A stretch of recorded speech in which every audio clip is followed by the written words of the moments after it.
அன்பின் உறவுகளுக்கு இனிய வணக்கங்களோடு நான் உங்கள் அன்பின் சியான் என்று. சிம்பாப்வே வரலாற்று ரீதியாக இலங்கை மண்ணில் மிகப்பெரிய வெற்றி ஒன்றை பதிவு செய்திருக்கிறது. காரணம் 2020 உலகக்கிண்ண போட்டியில் இலங்கை அணியை ஒரு லீக் ஆட்டத்தில் வெற்றி பெற்றிருக்கும் முதல் சந்தர்ப்பமாக சிம்பாப்வேவுக்கு இது மாதிரி இருக்குது.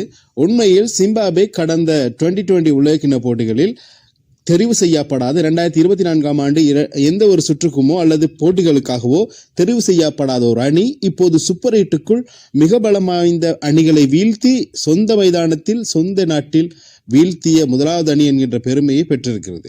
இதன் மூலமாக மிக சிறப்பான ஒரு ஆரம்பத்தை சிம்பாப்வே பெற்றிருப்பதன் காரணமாக எதிர்வரும் காலங்களில் சிம்பாப்வேனுடைய போக்கு இந்த 2020 உலகக்கிண்ண போட்டியில் மிகப்பெரிய ஒரு பார்வை கொண்ட ஒரு அணியாக மாறியிருக்கிறது.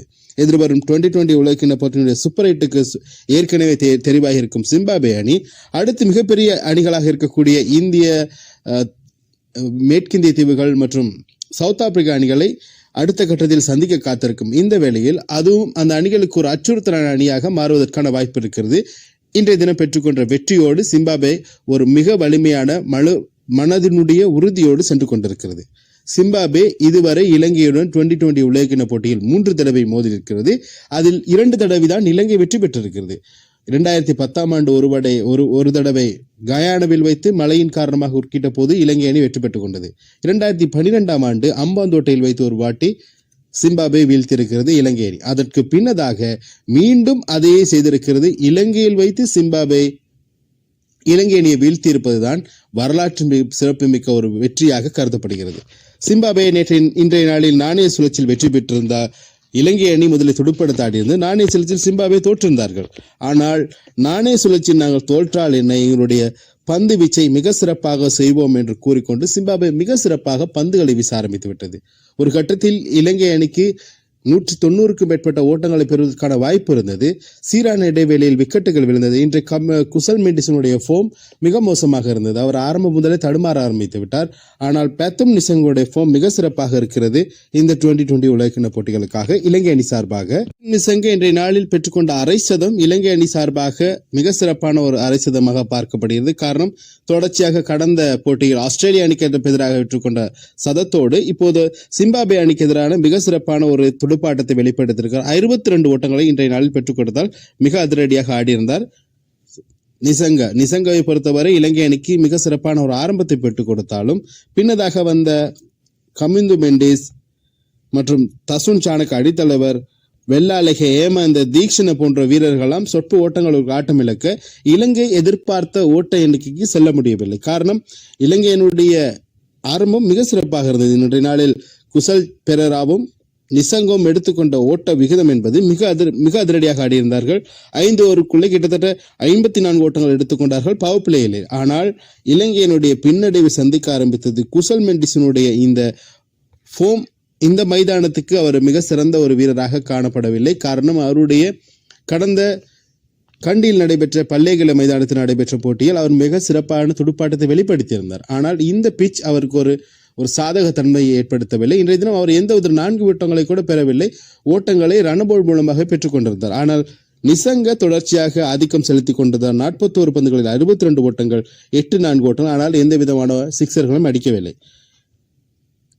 குசல் மெண்டிஸ் ஆட்டம் இழந்ததற்கு பின்னதாக பவன் ரத்நாயக்கவும் நிசங்கவும் இணைந்து ஒரு சிறிய இணைப்பாட்டம் புரிந்து கொண்டிருக்க நிசங்க ஆட்டமிழந்ததன் பின்னதாக பவன் ரத்நாயக்கே இலங்கையினுடைய ஓட்டத்தை உயர்த்துவதற்காக மிக அதிரடியாக ஆடியிருந்தார். 25 பந்துகளில் 44 ஓட்டங்கள், 3-4 ஓட்டம், 2-6 ஓட்டம் அடங்கலாம். இலங்கை அணி பெற்றுக்கொண்ட 2-6 ஓட்டங்கள் இவர் பெற்றுக்கொண்ட ஓட்டங்கள் மாத்திரமே. இதிலும் மிக சிறப்பான ஒரு 6 ஓட்டத்தை பெறுவார். மிக அதிகூடிய தூரத்துக்கு சென்ற ஓட்டத்தை சிக்ஸர்கள் இன்றைய நாளில் பெற்றுக்கொண்டார். கமிந்து மெண்டிஸ் வந்த வேகத்திலே ஆட்டமிழந்து சென்றிருந்தார். மிக மோசமான துடுப்பாட்டம். 7 ஓட்டங்களுடன் 5 பந்துகளை சந்தித்து ஒரு 4 ஓட்டங்களோடு. தசுன் சாணக்க ஏன் அணியினுடைய தலைமைத்துவத்தை ஏற்றதன் பின்னதாக அழுத்தங்களுக்கு உள்ளாகி இருக்கிறாரோ தெரியவில்லை. ஒமான் நடிகருடன் பெற்றுக்கொண்ட 50 ஓட்டத்தின் பின்னதாக இந்த 2 போட்டிகளிலும் அவருடைய துடுப்பாட்டம் என்பது ஓரளவு ஏற்றுக்கொள்ள முடியாத ஒரு கலவையான துடுப்பாட்டமாக இருக்கிறது. 7 பந்துகளை சந்தித்து 6 ஓட்டங்களை பெற்றிருந்த வேளையில் எந்த விதமான சிக்ஸர்களை 4 ஓட்டங்களை பெறாமலே ஆட்டம் இழந்திருந்தார்.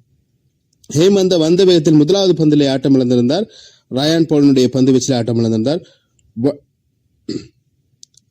வெள்ளையலேக மாத்திரம் இன்றைய நாளில் 15 ஓட்டங்கள் எடுத்துக்கொண்டார். தீக்ஷன் எந்தவித ஓட்டங்களை பெறாமல் இருக்க இலங்கை அணி நிர்ணயித்த 20 ஓவர்களில் 178 ஓட்டங்கள் எடுத்துக்கொண்டது, 7 விக்கெட்டுகளை இழந்து.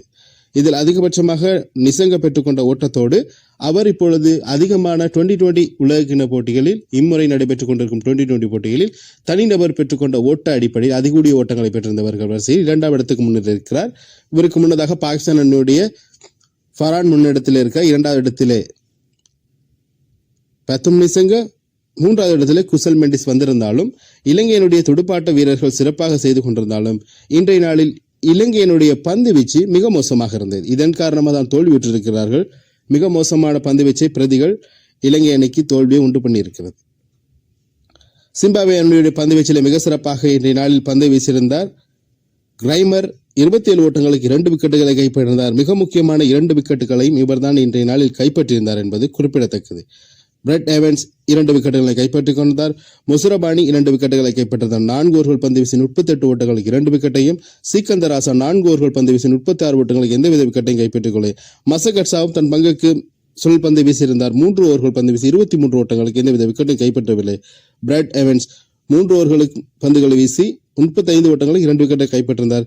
கிரமர் 4 ஓவர்கள் பந்து வீசி 27 ஓட்டங்களுக்கு 2 விக்கெட்டையும், ரயன் போல் 22 ஓட்டங்களுக்கு 2 ஓவர்கள் பந்து வீசி 16 ஓட்டங்களுக்கு 1 விக்கெட்டை கைப்பற்றதன் மூலமாக இலங்கையினுடைய ஆதிக்கத்தை பந்து வீச்சின் மூலமாக சிம்பாப்வே கட்டுப்படுத்தியிருந்தது. சிம்பாப்வே இன்றைய நாளில் ஆரம்பத்தை மிக சிறப்பாக எடுத்திருந்தார்கள்.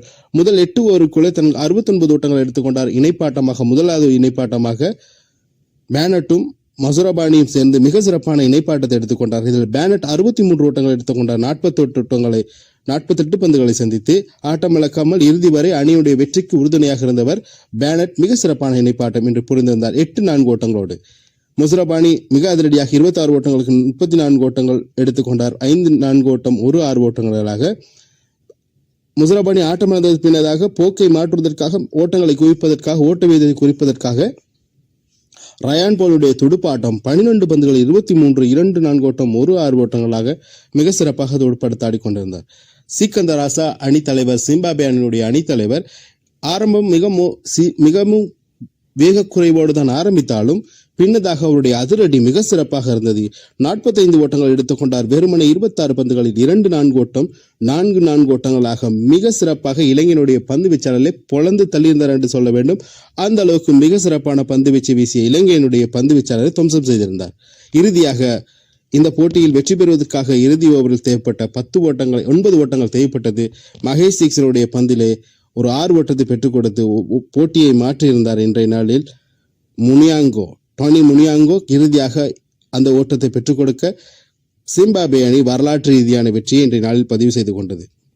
சிம்பாப்வேயின் சார்பாக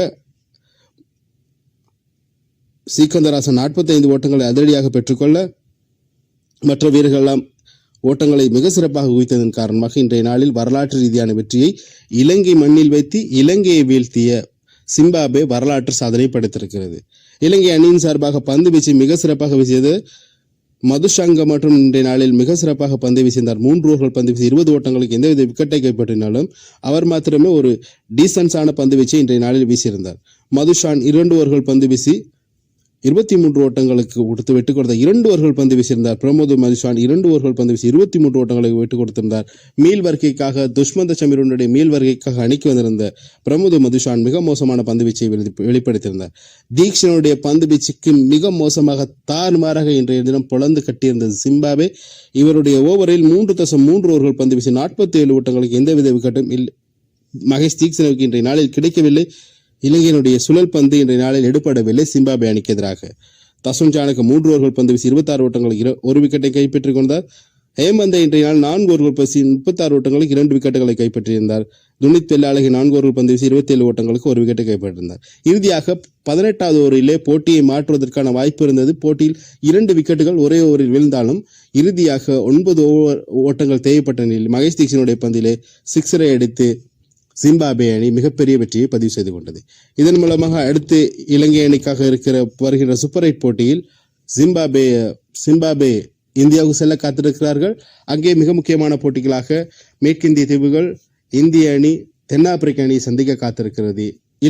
இலங்கையில் வைத்து இங்கிலாந்து, பாகிஸ்தான் நியூசிலாந்து அணிகளை சந்திக்க காத்திருக்கிறது. 22ஆம் தேதி இலங்கை அணிக்கான முதலாவது போட்டி சூப்பர் 8 இங்கிலாந்துடன் கண்டி பல்லேகலை மைதானத்தில் நடைபெற காத்திருக்கிறது. மிகப்பெரிய வெற்றியை பதிவு செய்து கொண்ட சிம்பாப்வே அணிக்கு உண்மையில் வாழ்த்துக்களை சொல்ல வேண்டியும், மிக சிறப்பான துடுப்பாட்டம், பந்து வீச்சு, இதன் காரணமாக சிம்பாப்வே ஒரு வலுவான அணியாக மீளெழுச்சியுடன் 1996ஆம் ஆண்டுக்கு பின்னதாக பெற்றுக்கொண்ட வரலாற்று ரீதியான வெற்றியாக இது கருதக்கூடியதாக இருக்கிறது. மற்றும் ஒரு காணொலியில் சந்திக்கிறேன். நன்றி.